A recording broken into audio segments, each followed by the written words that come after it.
ശബരിമല തന്ത്രിസ്ഥാനത്ത് നിന്ന് താഴമൺ കുടുംബത്തെ നീക്കണമെന്ന ബി.ജെ.പി. Vice president K. രാധാകൃഷ്ണന്റെ ആവശ്യത്തിന് പാർട്ടിയിൽ നിന്ന് പിന്തുണയില്ല.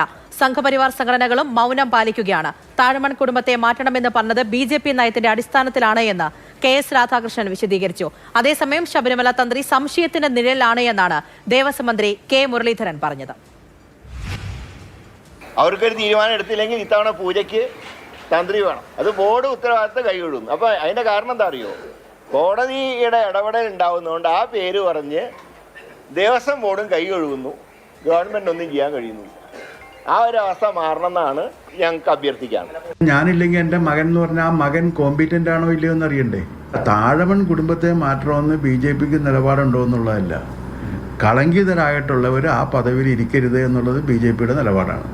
അയാൾ സെക്കുലർ എഡ്യൂക്കേഷൻ കിട്ടിയിട്ടുള്ളൊരു കുട്ടിയാണെന്നാണ് ഞാൻ മനസ്സിലാക്കുന്നത്. ഇദ്ദേഹത്തിൻ്റെ മകൻ 15 കൊല്ലം 16 കൊല്ലം 17 കൊല്ലം ഒക്കെ എടുക്കും സെക്കുലർ എഡ്യൂക്കേഷന് വേണ്ടിയിട്ട്. ഈ 17 കൊല്ലം ഇതൊക്കെ പോയിരുന്ന ഒരാൾക്ക് തന്ത്രം പഠിക്കാനുള്ള സമയമുണ്ടാകും. 5 കൊല്ലം പഠിക്കണമെന്നാണ് പറയുന്നത് തന്ത്ര വിദ്യാപീഠത്തിൽ.